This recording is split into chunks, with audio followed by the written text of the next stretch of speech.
तो नमस्कार दोस्तों, एक बार फिर से आपका स्वागत है हमारे यूट्यूब चैनल पर। आज हम बात करने वाले हैं बिहार स्टाफ नर्स के लिए आप फॉर्म अप्लाई किस प्रकार कर सकते हो। तो सबसे पहले आपको फॉर्म अप्लाई करने के लिए यहाँ पर जो लिखना है BTS रिक्रूटमेंट 2025, इसके बाद लिखना है स्टाफ नर्स वैकेंसी, यहाँ पर क्लिक करना है। इस पर क्लिक करने के बाद आपके सामने जो पहली एक वेबसाइट आएगी, जिसके नीचे दूसरी वेबसाइट आएगी, यहाँ पर जो आपको ये वेबसाइट दिखेगी, इस पर वेबसाइट पर आपको क्लिक करना है।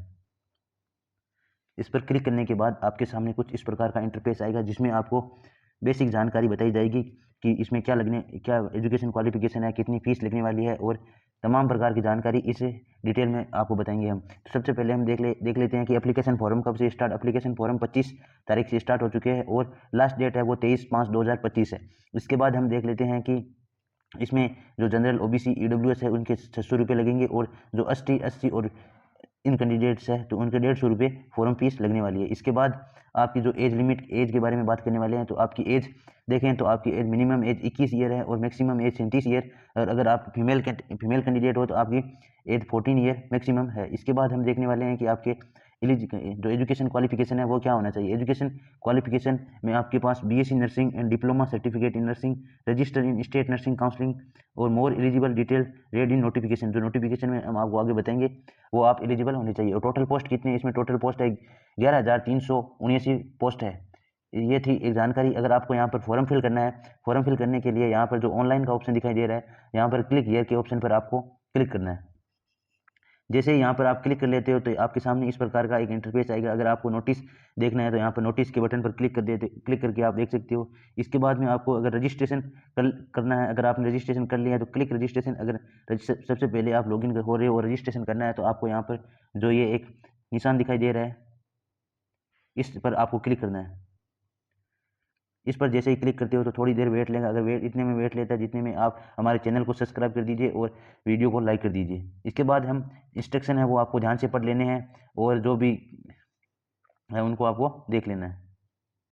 तो सभी प्रकार के इंस्ट्रक्शन पढ़ने के बाद हम रजिस्ट्रेशन के ऑप्शन पर आ चुके हैं, और रजिस्ट्रेशन के ऑप्शन पर आने के बाद आपको यहाँ पर सबसे पहले अपना नाम है वो फिल करना है। इसके बाद आपको जो उम्मीदवार का माध्यम नेम यानी बीच का मिडिल नेम अगर हो तो आपको फिल करना है, अगर नहीं है तो नहीं फिल करना है। इसके बाद अगर आपको लास्ट नेम है वो आपको यहाँ पर आपका नेम का लास्ट नेम फिल करना है। इसके बाद आपको अपने जो रजिस्ट्रेशन मोबाइल नंबर है आपके पास जो हमेशा अवेलेबल रहते हैं वो मोबाइल नंबर डालने हैं। इसके बाद मोबाइल नंबर कन्फर्म करने हैं। इसके बाद आपको अलग से अगर मोबाइल नंबर डालना चाहते हो तो यहाँ पर आप अलग से मोबाइल नंबर डाल सकते हो। इसके बाद यहाँ पर आपको ईमेल आईडी डालनी है, ईमेल आईडी कन्फर्मेशन करनी है, ईमेल आईडी डालनी है और यहाँ पर कन्फर्मेशन करनी है। इसके बाद आप गेट OTP जनरेट पर क्लिक करना है।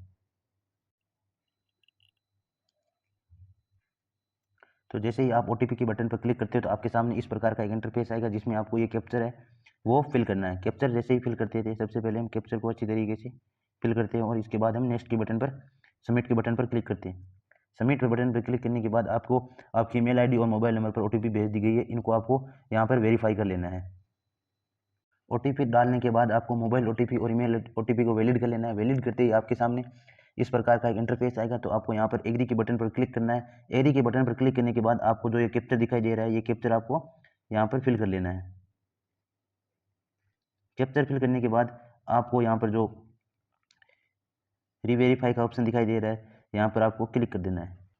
यहाँ पर क्लिक करते ही आपके सामने इस प्रकार की इंटरफेस आएगा, तो यहाँ पर आपको देख लेना है। अगर आपकी डेट, मेल और अपना मोबाइल नंबर, ईमेल आईडी सही है तो यहाँ पर अभी तक चेंज कर सकते हो। इसके बाद यहाँ पर रीवेरीफाई के ऑप्शन पर क्लिक कर देना है। इसके बाद आपको यहाँ पर एक यहाँ पर जो सेलेक्ट का बटन है, यहाँ पर सभी में यानी बताना है कि ये सभी सही है, हमारे द्वारा जानकारी भरी गई। तो यहाँ पर सबमिट का ऑप्शन आता है, तो सबमिट के ऑप्शन पर क्लिक कर देना है। इसके बाद आपको यहाँ पर यस के बटन पर क्लिक कर देना है। यस के बटन पर क्लिक करते हुए जैसे ही आपके जो मोबाइल नंबर और जीमेल आईडी है, यहाँ पर आपके रजिस्ट्रेशन नंबर आपको दे दिए जाएंगे, तो आपको यहाँ को स्क्रीनशॉट लेके रख लेना है।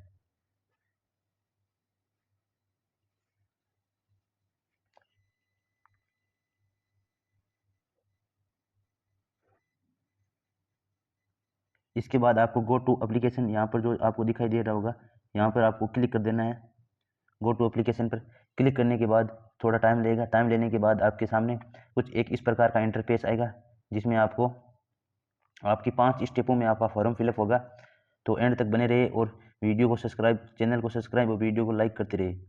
तो यहाँ पर इस प्रकार का इंटरफेस आ गया, जिसमें आपका पहला स्टेप है जिसमें पर्सनल डिटेल पूछी जाएगी, इसके बाद आप एडिशनल डिटेल पूछी जाएगी, इसके बाद कम्युनिकेशन डिटेल पूछी जाएगी, इसके बाद क्वालिफिकेशन डिटेल पूछी जाएगी, इसके बाद डॉक्यूमेंट एंड पेमेंट वेरिफिकेशन होगा। यहाँ पर आपकी जो पंजीकरण संख्या है वो दिखाई दे रही होगी, आपका जो उम्मीदवार का पहला नाम दिखाई, लास्ट नाम दिखाई, एज दिखाई दे रहा, आपने मेल जेंडर दिखाई दे रहा होगा, और वैवाहिक स्थिति यहाँ पर आपको सिलेक्ट कर लेनी है। मैरिड है तो मैरिड, अनमेरिड है तो अनमेरिड पर क्लिक कर देना। इसके बाद आपको अपना रिलीजन सेलेक्ट करना है। रिलीजन सेलेक्ट करने के बाद आपको अपने पिताजी का नाम डालना है।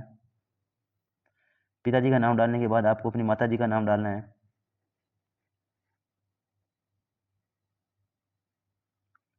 माताजी का नाम डालने के बाद यहाँ पर यस कर देना है, और अपनी जो डिटेल है वो एक बार देख लेना है। इसके बाद आपको पोस्ट का नाम सेलेक्ट करना है, तो स्टाफ नर्स का पोस्ट है यहाँ पर, इसको ही सिलेक्ट कर लेना है। इसके बाद आपको जो यहाँ पर ये सिलेक्ट होगी, इसके बाद आपको राष्ट्रीयता या नेशनलिटी सेलेक्ट करनी है, तो इंडियन पर सिलेक्ट करनी है। अगर आप यू आर डोमिशनल तो बिहार, अगर बिहार के निवासी हो तो यस करना, वरना आप नो कर सकते हो। इसके बाद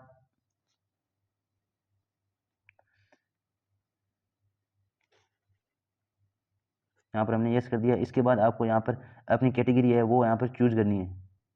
कैटेगरी चूज करने के बाद आपको यहाँ पर दिखाई होगा, अगर आप अदर स्टेट से होते हो तो आप जनरल के लिए एलिजिबल होंगे इस एग्ज़ाम में। और इसके बाद आपको अपनी डोमिनेशन सर्टिफिकेट इश्यूइंग अथॉरिटी ये डालनी है, ये यानी कहाँ से इश्यू हुआ है आपको यहाँ पर ये आपको फिल करना है। इसके बाद आपको डोमिनेशनल सर्टिफिकेट इशू डेट डालनी है। इसके बाद आपको डोमिनेशनल सर्टिफिकेट सीरियल नंबर आपको डालने हैं। ये डालने के बाद आपको अगर शरीर पर कोई मार्क्स है तो मार्क्स डालना, वरना नो मार्क्स पर नो मार्क्स लिख के छोड़ देना। इसके बाद यहाँ पर आपको जो कृपया पहचान का चुने, यानी इसमें आपको आईडी प्रूफ चुनना है। तो आईडी प्रूफ में आप अपनी किसी भी चीज़ को चुन सकते हो, PAN card, driving licence, voter ID, तमाम प्रकार की है, इसमें आप एक को चुन सकते हो। यहाँ पर चुनने के बाद यहाँ पर आपको आई एम पर जो बॉक्स है इस पर क्लिक कर देना है, और सेव और नेक्स्ट के बटन पर क्लिक कर देना है। सेव और नेक्स्ट के बटन पर क्लिक करते ही आपके सामने please inter pan card number, यहाँ पर जो भी आपने अपनी आईडी डाली है उनके आपको यहाँ पर आपको नंबर डालने हैं। सेव और नेक्स्ट के बटन पर क्लिक करने के बाद आपको डेटा सेव सक्सेसफुली का ऑप्शन आएगा, तो यहाँ पर क्लिक कर देना है। इसके बाद जो आपकी पर्सनल डिटेल है वो यहाँ पर फिल हो चुकी है। इसके बाद यहाँ पर दूसरी है आपकी एडिशनल डिटेल, इसके बारे में आपको बताना है। इसमें आपको सेलेक्ट करना है कि आपने जीएनएम या बीएससी नर्सिंग किस ईयर में कंप्लीट की थी, तो ये आपको यहाँ पर ईयर सेलेक्ट कर लेना है। ईयर सेलेक्ट करने के बाद आपको यहाँ पर सेलेक्ट करना है कि अगर आप बैकवर्ड डिसेबिलिटी है तो आपको यस करना, वरना नो कर लेना है। इसके बाद आपको डिपार्टमेंट ऑफ फ्रीडम फाइटर, यानी आप स्वतंत्रता सेनानी के हो तो आपको यस कर देना, वरना यहाँ पर आपको नो ही रहने देना है। इसके बाद आपको अगर आप बिहार में कर्मचारी हो और 3 वर्ष से लगातार सेवा कर रहे हो तो यस कर देना, वरना नो कर देना। इसके बाद आपके कॉन्ट्रेक्चुअल एम्प्लॉयमेंट हो तो इसके बारे में विवरण दे सकते हो, वरना आप नहीं दे सकते, आपको नो रख देना है। ये थी जानकारी जो आपको यहाँ पर फिल कर लेनी थी। फिल करने के बाद आपको यहाँ पर सेव एंड नेक्स्ट के बटन पर क्लिक कर लेना है। सेव और नेक्स्ट के बटन पर क्लिक करते हो तो आपकी डाटा सेव हो जाती है और 2 स्टेप पूरी हो जाती है। इसके बाद आपकी कम्युनिकेशन डिटेल के बारे में पूछा जाता है, तो आपको यहाँ पर अपना एड्रेस सेलेक्ट कर लेना है और आपको यहाँ पर अपना एड्रेस बताना है।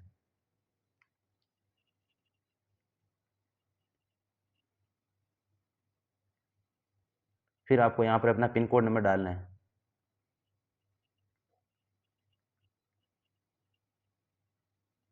पिन कोड नंबर यहाँ पर आपको डालने के बाद आपको जो जैसे ही आपने पिन कोड नंबर डाल दिया और यहाँ पर आप पहले देख सकते हो अपनी जो स्थायी पता डाल दिया आपने यहाँ पर। इसके बाद आपका जो डिस्ट्रिक्ट है वो यहाँ पर आपको सिलेक्ट कर लेना है, और डिस्ट्रिक्ट में हम सिलेक्ट करते हैं। इसके बाद हमने हमारा पैन कार्ड डाल दिया, और अगर आपका स्थायी पता और आपने पुराना पता दोनों सेम है तो यहाँ पर यस कर देना, वरना आप नो करके अलग डाल सकते हो। इसके बाद यहाँ पर आपको सेव एंड नेक्स्ट के बटन पर क्लिक कर देना है। सेव और नेक्स्ट के बटन पर क्लिक करते हो तो इसके बाद आपके सामने 3 जो स्टेप थी वो कंप्लीट हो चुकी है। तो इसके बाद आपको यहाँ पर जो डालनी है तो आपकी एजुकेशन डिटेल के बारे में यहाँ पर आपको फिल कर देना है, जिसमें सबसे पहले आपको अपने नेम ऑफ बोर्ड क्या बोर्ड था इसके बारे में डालना है। इसके बाद स्कूल का नेम डालना है। इसके बाद आपको प्रमाण क्रम डालना है। इसके बाद उत्तीर्ण होने के वर्ष डालना है। इसके बाद आपको प्लीज़ सेलेक्ट एनी फॉलोइंग, यहाँ पर आपको कैटेगरी है जो आपके प्रमाण पत्र में देखने को मिलेगी वो आपको यहाँ पर फिल कर देनी है। इसके बाद आपको यहाँ पर जो अपनी एसेंशियल क्वालिफिकेशन या डिग्री बारे में बताना है। इसके बाद कि कब पास की थी, इंस्टीट्यूट के नाम बताना है और यूनिवर्सिटी का नाम बताना है, और यहाँ पर आपको अपनी परसेंटेज लिखना है। अगर ग्रेड में है तो ग्रेड, या ना मार्क्स में परसेंटेज में है तो परसेंटेज यहाँ पर आपको फिल कर देना है। इसके बाद आपका पासिंग ईयर लिखना है। इसके बाद आपका सर्टिफिकेट नंबर डालना है। इसके बाद सर्टिफिकेट नंबर, इशू डेट डालनी है। इसके बाद आपको श्रेणी डालनी है। इसके बाद अगर आप बिहार नर्सिंग काउंसलिंग से रजिस्टर्ड हो तो आप ये फॉर्म अप्लाई कर सकते हो। और यहाँ पर बिहार नर्सिंग काउंसलिंग से रजिस्टर हो तो यस कर देना, वरना आप नो कर सकते हो। अगर आपके पास मैंने थोड़े दिनों तक लिए किसी भी स्टेट के लिए आप काउंसलिंग रजिस्टर हो तो आपको यहाँ पर ले सकते हो और यस कर सकते हो। ये तमाम प्रकार की जानकारी फिल करने के बाद यहाँ पर जो सेव नेक्स्ट का बटन दिखाई दे रहा होगा, तो इस बटन पर आपको यहाँ पर क्लिक करना है। इस बटन पर जैसे ही क्लिक करते हैं तो आपके सामने कुछ जो 4 स्टेप थे वो कंप्लीट हो गए। जो लास्ट स्टेज है वो रहा है। इसमें आपको क्या क्या करना है, इसमें सबसे पहले आप देख सकते हो कि आपको अपनी जो कि फ़ोटो अपलोड यहाँ पर आपको करनी है, फ़ोटो अपलोड करनी है। इसके बाद आपको क्लिक हियर अपने जो हैंड के हस्ताक्षर होते हैं, अपने हस्ताक्षर होते हैं वो अपलोड करनी है। इसके बाद आपको यहाँ पर अपनी जो बाएं हाथ के अंगूठे का निशान होता है, बाएं हाथ के अंगूठे का निशान वो अपलोड करना है। इसके बाद आपको यहाँ पर अपनी ID कार्ड अपलोड करनी है। इसके बाद आपको अपनी यहाँ पर 10th की मार्कशीट है वो यहाँ पर अप्लाई करनी है। इसके बाद आपको यहाँ पर जो कि आपके जो प्रमाणित पंजीकरण अपलोड जो registration form of Bihar counselling के है वो आपको यहाँ पर फिल कर लेना है। इसके बाद आपको यहाँ पर आगे अपना डोमिनेशन सर्टिफिकेट है वो यहाँ पर आपको फिल कर लेना है। इसके बाद आपको यहाँ पर BSc नर्सिंग या आपने GNM कर रखी हो तो उसका प्रमाण पत्र है वो अपलोड कर लेना है। इसके बाद आपको यहाँ पर जो अपनी लास्ट मार्कशीट है वो BSc की 4th ईयर की वो यहाँ पर आपको अपलोड कर लेनी है। तो ये तमाम प्रकार की अपलोड करने के बाद आपको यहाँ पर ऑनलाइन पेमेंट का मोड ऑनलाइन होगा। और आपने OBC सेलेक्ट किया तो आपके 600 रुपये, ST हो 80 हो तो 150 रुपये लगेंगे। इसके बाद आपको यहाँ पर चेक बॉक्स पर यस कर लेना है और सभी टर्म्स है उनको यस कर लेना है। सभी टर्म्स यस करने के बाद यहाँ पर अपना कैप्चर फिल कर देना है। जैसे ही आपने यहाँ पर सभी डॉक्यूमेंट जो अपलोड कर दिए, यहाँ पर आपका ब्लू टिक नीला ग्रीन टिक आ जाएगा तो आपके सभी डॉक्यूमेंट सही अपलोड हो चुके हैं। इसके बाद आपको यहाँ पर जो भी टर्म्स एंड कंडीशन है उनको आप यस कर देना, चेक बॉक्स पर क्लिक कर देना। इसके बाद आपको यहाँ पर फिल कर लेना है अपना जो तमाम प्रकार के आपने डॉक्यूमेंट फिल किए। यहाँ पर ग्रीन टिक आ चुका है तो आपके डॉक्यूमेंट सही हो चुके हैं। और व्यू का बटन देख रहा है वहाँ पर आप देख सकते हो ओपन करके। इसके बाद आपको यहाँ पर अपना जो फीस का स्ट्रक्चर है वो दिखाई देगा और जितने भी टर्म्स एंड कंडीशन है उनको आप फॉलो कर लेना। ये चेक बॉक्स पर क्लिक कर देना। इसके बाद आपको यहाँ पर अपने चेक बॉक्स से अपने नंबर डालने हैं। नंबर डालने के बाद आपको यहाँ पर सबमिट के ऑप्शन पर क्लिक कर देना है। और अगर आप सबमिट के ऑप्शन पर क्लिक करते हो तो आपकी कुछ अगर कोई भी फोटोग्राफ या किसी में दिक्कत हो तो यहाँ पर आपको शो हो जाएगी, तो आपको वो दिक्कत सोल्व कर लेनी है।